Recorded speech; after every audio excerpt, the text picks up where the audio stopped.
पवित्र पोर्टल शिक्षक भरती 2025च्या आतुरतेने वाट पाहणाऱ्या उमेदवारांसाठी अत्यंत महत्त्वाचा व्हिडिओ आहे.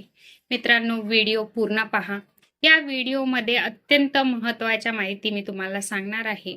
जर तुम्ही मला फॉलो करत असेल तर तुम्हाला सगळ्यांनाच हे माहीत आहे, 2022च्या भरतीमध्ये मी जॉईन झाले. आज मी एक शिक्षिका म्हणून मी 2022च्या भरतीमध्ये मी तुमच्यासारखे गोंधळलेली होती. कोणताच मार्ग सुचत नव्हता किंवा काय करावं हे मला माहीत नव्हतं आणि तुमच्यासारखेच यूट्यूबवर मी व्हिडिओ पाहून इन्फॉर्मेशन कलेक्ट करत होते की कट ऑफ किती लागणार आहे, प्रेफरन्स कधी येणार आहे, कसे लॉक करायचे आहे. तर ह्या झाल्या सगळ्या गोष्टी. पण याच्या व्यतिरिक्त पण काही विचार जॉईनिंग करायच्या आधी आपल्याला थोड्या गोष्टी विचार करायला पाहिजे आणि तेच मी तुम्हाला आज सांगणार आहे की कशा जॉईनिंगच्या आधी कशा प्रकारे आपल्याला सगळ्या गोष्टीचा विचार करावा लागेल, जेणेकरून भविष्यात आपल्याला त्या गोष्टीवर पश्चाताप करण्याची वेळ नाही यावं किंवा आपली नोकरी सोडून आपल्याला परत यायचं काम नाही पडावं.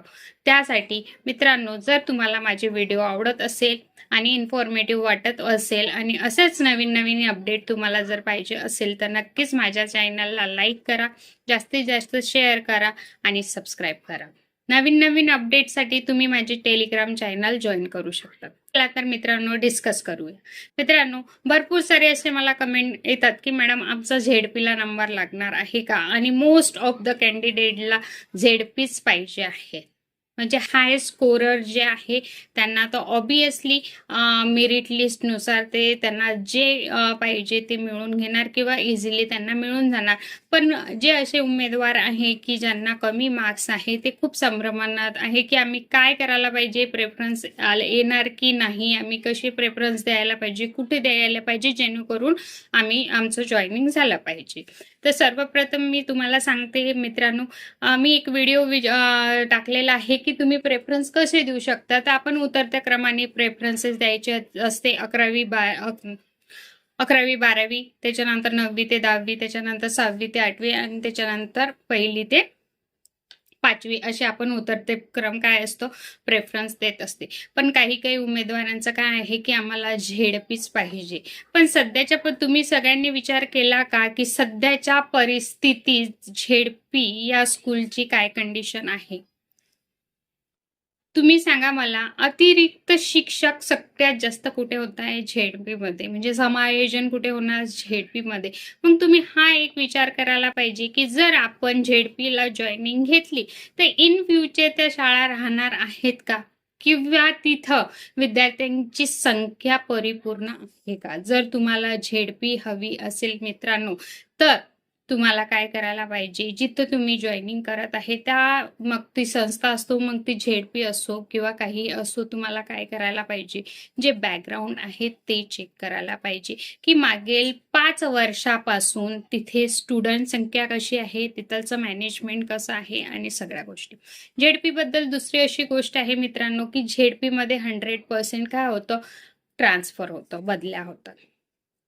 मग बदल्या झाल्यावर काय होतं, आपल्याला आपलं घर सोडून किंवा जिल्हा सोडून कुठे जिथं आपली ट्रान्सफर झालेली आहे तिथे जावं लागतं.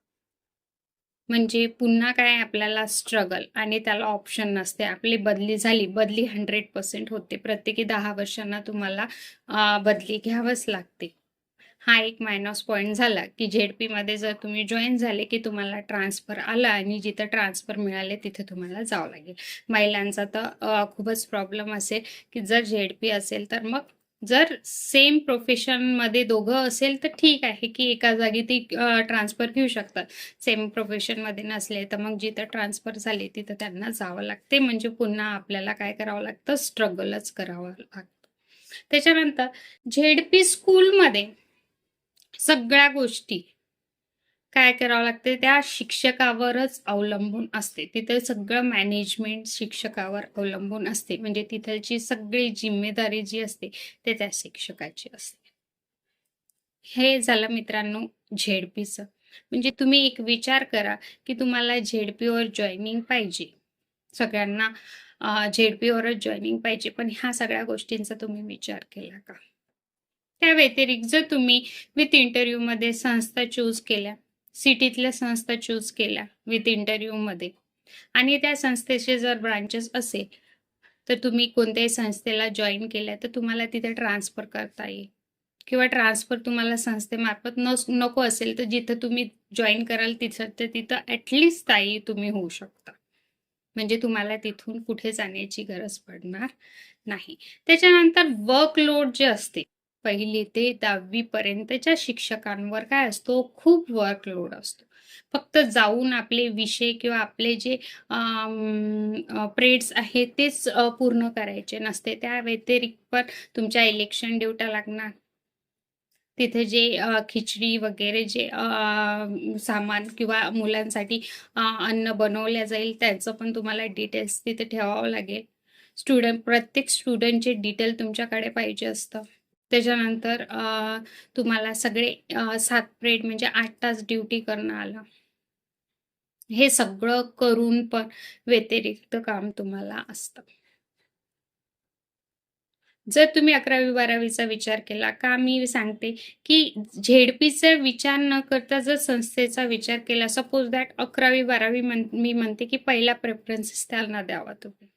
पण सगळे चालले झेडपीकडे, की आम्हाला झेडपी पाहिजे. वर्कलोड किती आहे? वर्कलोड असून पण दुसऱ्या गोष्टी किती करावं लागते? पुन्हा ट्रान्सफर आलं, पुन्हा सेटलमेंट आला. त्याऐवजी एखादी संस्था अशी आपण जर चूज केली, की जिथं आपण म्हणजे शहरात ज्यांना शहरात पाहिजे असेल त्यांनी शहरात जावं, ज्यांना खेड्यात चांगलं वाटत असेल त्यांनी खेड्याची संस्था निवडावी. ॲटलीस्ट तुम्ही तिथं स्थायी तर होऊ शकता, म्हणजे तुम्हाला इकडून-तिकडे जाण्याची काही गरज पडणार नाही. 11वी-12वीचा वर्कलोड जास्त नसतो आणि पेमेंट पण काय असतं, हाय असतं. स्केल काय असतं, जास्त असतं 1ली ते 10वी पेक्षा. मग ह्या सगळ्या गोष्टी, की आपल्याला आपला जिल्हा सोडून दुसरीकडे जायचं आहे का? दुसरीकडे गेल्यावर पण आपल्याला ट्रान्सफर झाली तर आपण जाऊ शकतो का? आपण त्या गोष्टीसाठी रेडी आहोत का? जॉब करूनही सगळ्या गोष्टी आपण मॅनेज करू शकतो का? ह्या सगळ्या गोष्टी तुम्हाला जॉइनिंग करायच्या आधी करायचं आहे. म्हणजे आता तुम्हाला प्रेफरन्स येतील. प्रेफरन्स तुम्ही लॉक करणार.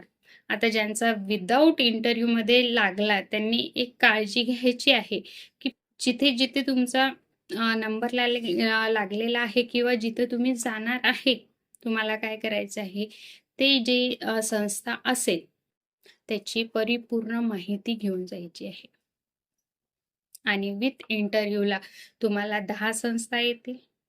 तर 10 संस्थाचे पण तुम्हाला काय करायचं आहे, परिपूर्ण माहिती काढून जायची आहे. कारण की तुम्हाला जेव्हा ते जर तुमचं सिलेक्शन झालं, एखाद्या ठिकाणी तुमचं सिलेक्शन झालं, तर तेव्हा तुम्हाला डिसाईड करता आलं पाहिजे, की खरंच मला इथे जॉइनिंग करायला पुरवणार आहे की नाही, की मी सेकंड राउंडसाठी वेट करू. आता मी सांगते तुम्हाला, फर्स्ट राउंड आहे, ह्यामध्ये खूप हाय स्कोर जाणार आहे. बरोबर आहे आणि मेरिट पण जास्त लागेल. मग याचा मतलब असा नाही, मी वारंवार तेच सांगते, की आपल्याला तुम्हाला मार्क्स कमी आहे म्हणजे तुम्हाला चान्स मिळणार नाही, असं नाही, मुळीच नाही आहे. अगदी 60-70 मार्क्स असणारे उमेदवार पण इथे लागलेले आहेत. तर पहिला राउंड झाला. दुसरा राउंड आहे आपल्याकडे ऑप्शनल. जर तुम्हाला वेट करायचा असेल, सगळ्या गोष्टीचा विचार करायचा असेल. काही-काही जिल्हे असे आहे, की जिथं म्हणजे काही-काही एरियाज असे आहे, जसं नक्षलवादी एरिया झाले किंवा काही वेड असे एरियाज झाले आहे. मग तिथे जॉइनिंग करण्यापेक्षा सेकंड राउंडचा विचार करा. कारण की सेकंड राउंडमध्ये आणखी कट ऑफ काय तो खाली येत असतो आणि पुन्हा जे वॅकन्सी असतात ते जास्त असतात सेकंड राउंडमध्ये. म्हणजे जास्त असतात म्हणजे जे रिमेनिंग राहिलेल्या आहे त्या असतात आणि तिथे आपल्या लागण्याचे चान्सेस भरपूर असतात.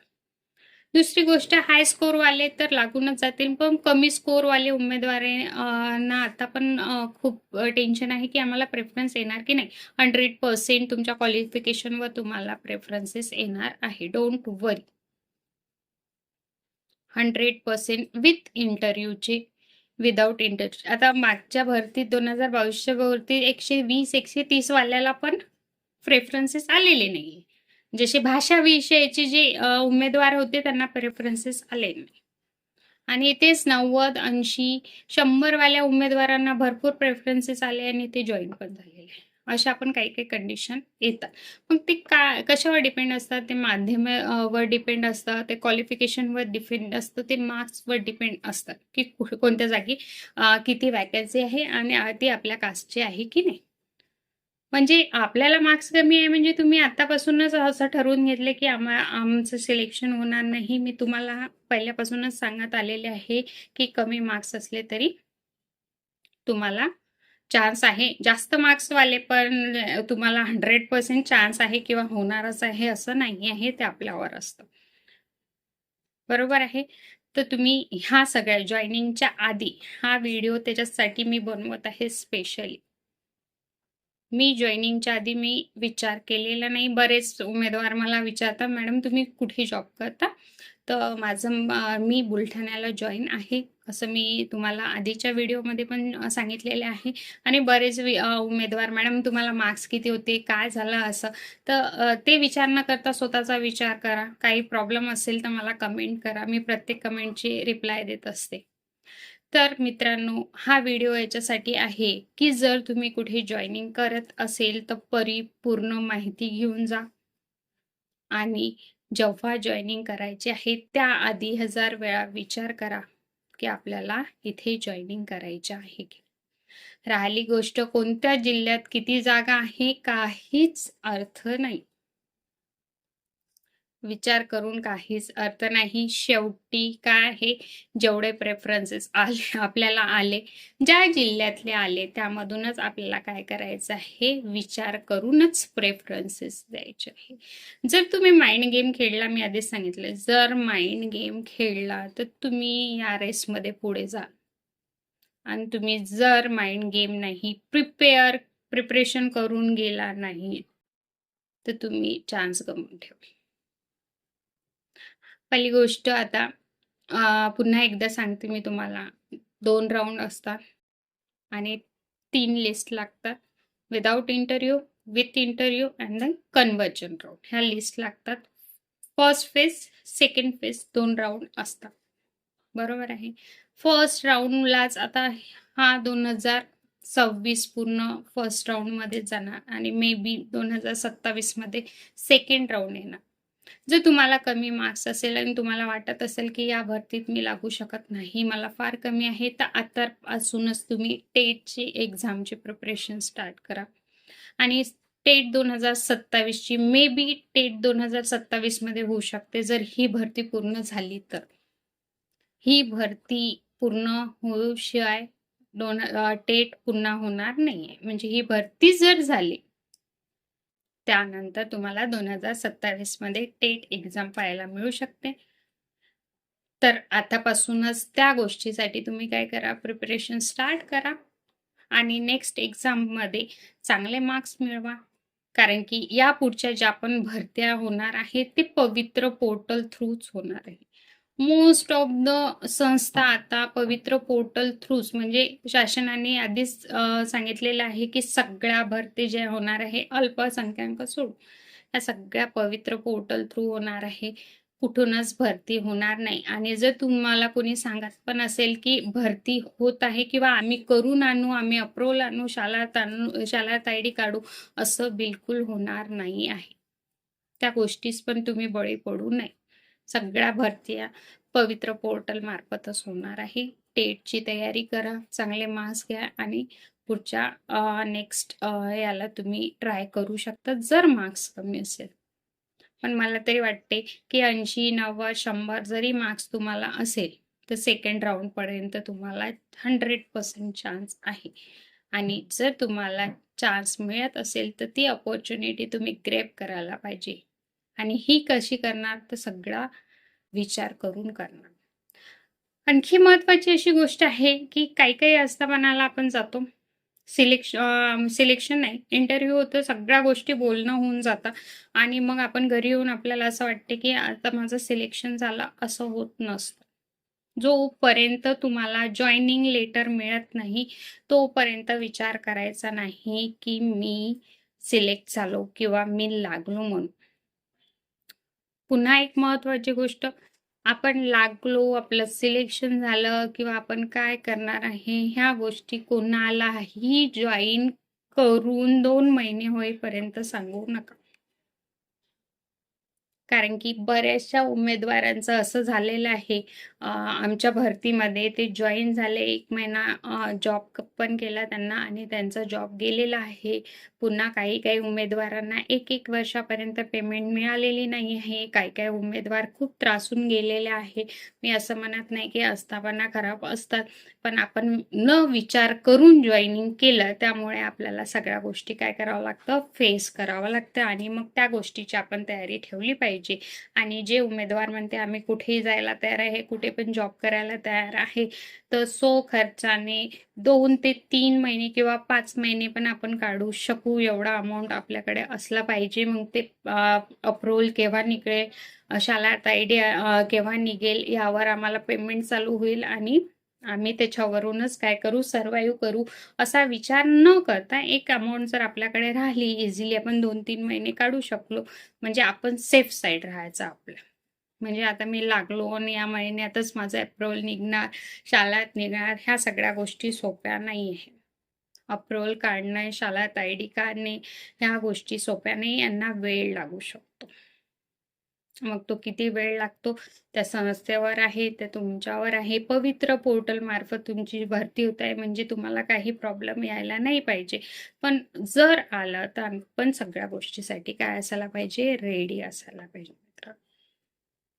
तर खूप आतुरतेने वाट पाहणाऱ्या उमेदवारांना हे जे व्हिडिओज आहे तुम्ही पाहत आहात, की कोणत्या जिल्ह्यात किती जागा आहे, हे पाहण्यापेक्षा एक तुम्ही काय करा, विचार करून ठेवा, की मी दुसऱ्या जिल्ह्यात जाऊ शकतो का? मी जॉइन कुठे-कुठे करायला पाहिजे, कोणत्या कंडिशनवर करायला पाहिजे, कोणत्या गटासाठी? गट म्हणजे 1 ते 5 त्याच्यानंतर 6 ते 8 आणि 9 ते 12. मग ह्या सगळ्या गोष्टींचं तुम्हाला काय करायचं आहे?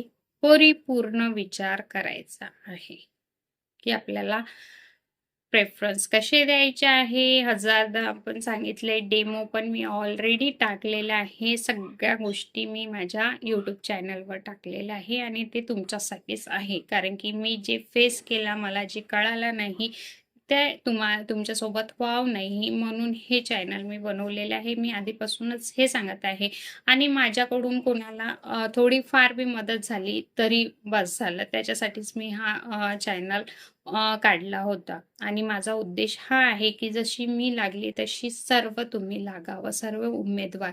आणि जनरली आपल्या कॉम्पिटिशनला अपीअर स्टुडंट पण आहे आणि मोस्ट ऑफ जे आपले उमेदवार आहे आता सध्या स्थितीत, त्यांचे काही-काही उमेदवारांच्या एजचा प्रॉब्लेम येऊ लागला, बरोबर आहे. तर ह्या सगळ्या गोष्टी फेस करून आपल्याला काय करायचं आहे, पुढे जायचं आहे. पुन्हा आपल्या कॉम्पिटिशनला अपीअर स्टुडंट पण आहे, त्याच्यापुढे आपल्याला जायचं आहे. मग आपल्याला ह्या सगळ्या गोष्टींचा काय करावं लागेल, विचार करावा लागेल. पेन घ्या, वही घ्या, लिहून काढा.